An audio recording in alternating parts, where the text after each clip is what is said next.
Howdy folks, my name is Ronnie. I'm a part-time seller of stuff and things on the interwebs.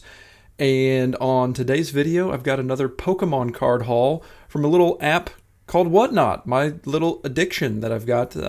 It's just too much fun to buy on there. And I spent $250 on a whole bunch of graded Pokemon cards with the thought that I would be able to flip these for a profit. Now, if you guys are interested in buying things on Whatnot, let me get you started off on the right foot. You use the link in the description of my video. You're going to get $10 for free. I get $10 for you signing up. It's a win-win. I get to further my addiction. You guys get to jump off into the world and join me on the Whatnot platform and buy stuff. It's a lot of fun, but you can also find really super good deals. And it's not just for the person that's looking for a collector. You can get on there, find those deals, and flip that stuff on various platforms, which is what hopefully I intend to do with all of this stuff. So this is a little bit of a saga to kind of lead up to actually showing you the 10 graded Pokemon cards that I have for today's video.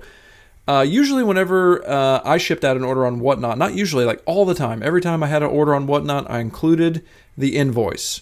As a person that resells things and has a limited liability corporation, I need receipts. I need invoices so that I can turn that in for tax purposes at the end of the year and get reimbursed for it, and it doesn't count against my income, and insert tax jargon and whatnot. I don't really know exactly how all of that stuff works. I just know that I need to collect receipts, and I don't want to get to the end of the year and then have to go back and be like, oh yeah, I don't have my receipts for Whatnot.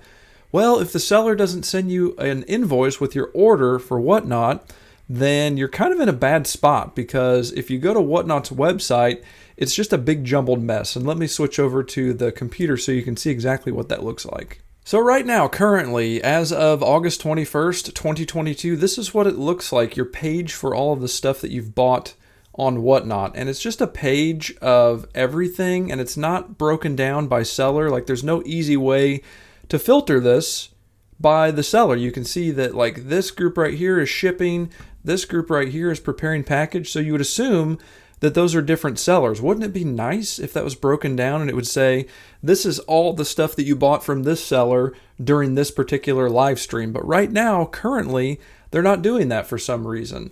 And so whenever I go into something like this and I try and figure out, well, what did I pay for a particular item? It's extremely difficult to track that information. So for example, I know that one of the things that I'm going to look at today is this particular card. So let me go ahead and click on it.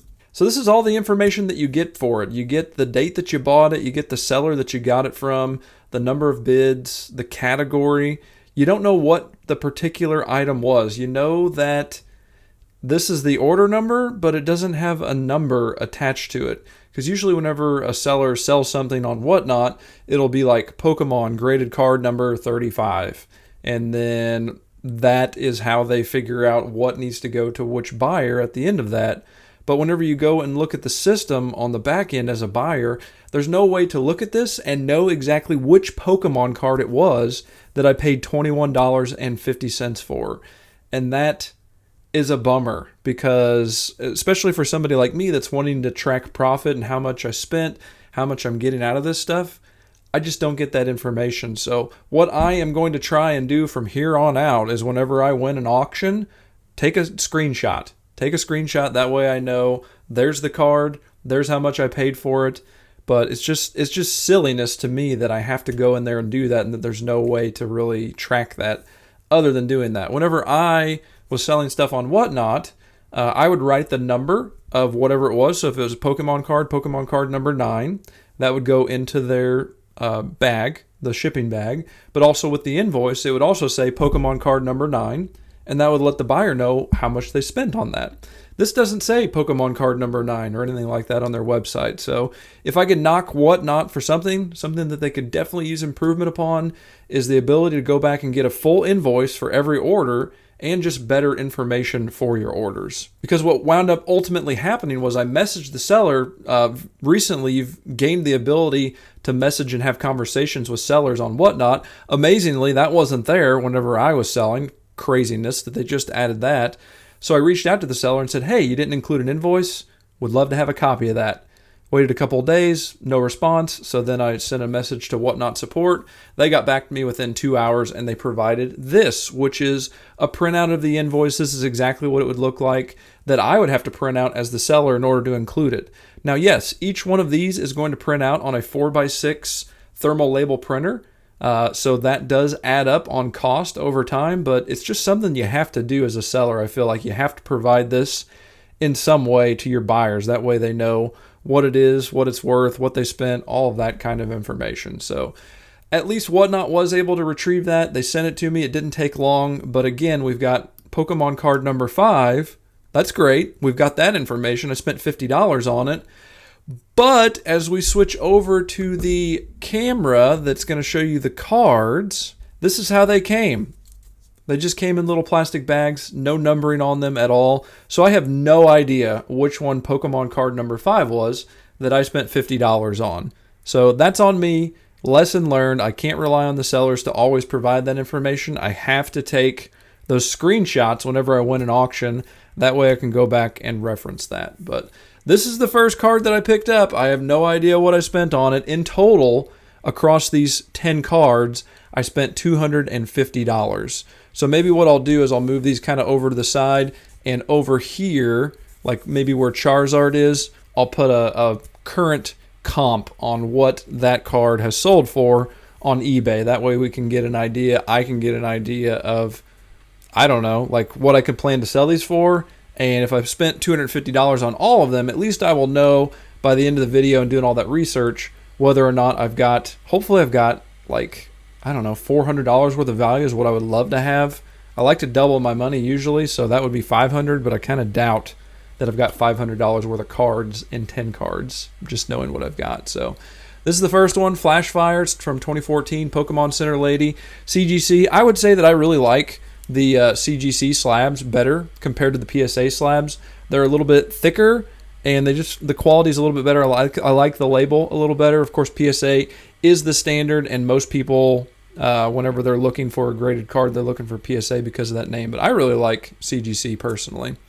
Second card is another CGC. I really, really had to have this one. I thought that it was just glorious looking. I'd never seen it before in any auction I'd ever been in. So this one's from 2016, Pikachu EX, Near Mint 8, again with the CGC.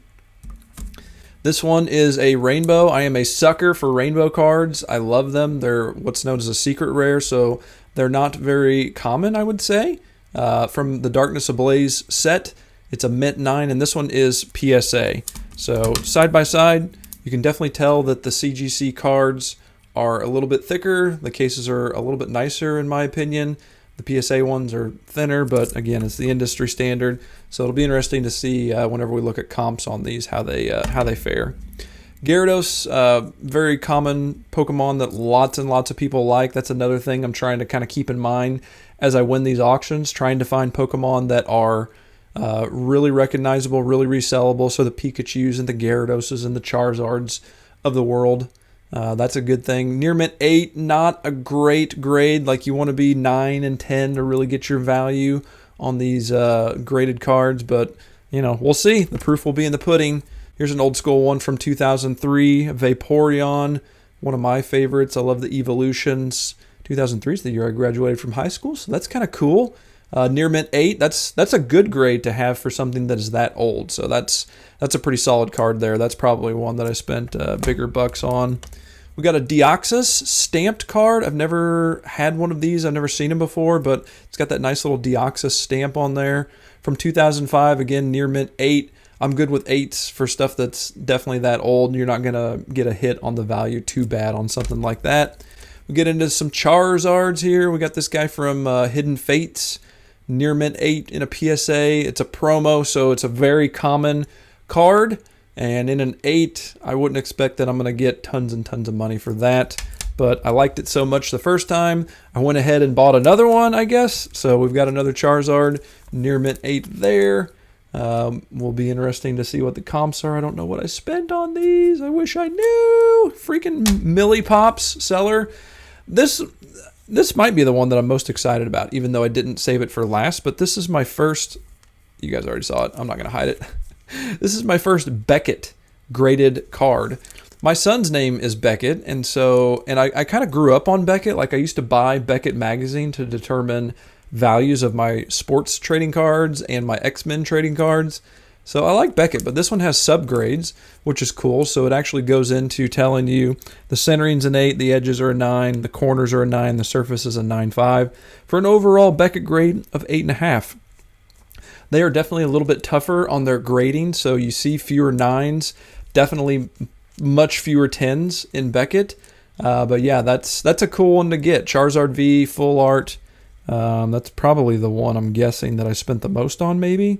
Because it's a Beckett card, and I really wanted to experience what a Beckett slab felt like, and it feels good. It feels better than CGC even. So like CGC, the thickness on CGC is pretty thick. Beckett takes it up another notch. The thickness on it, it's a thickie boy. It's a thickie boy. I do at least appreciate that they put protective covers on those slabs. That's nice because these can easily get scratched in transport. They do have the stickers on them. I'll have to remove those somehow. I might just wind up putting them in a different slab bag, but at least we got the slab.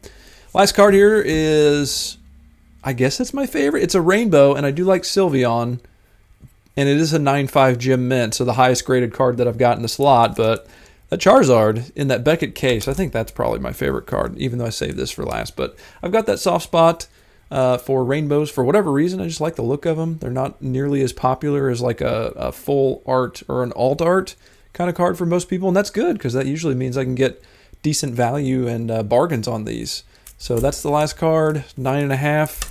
How did I do? So here's the amount of money that if these all sell for the recently sold eBay comps, that's how much I'm going to bring in. Hopefully that number is well above $250.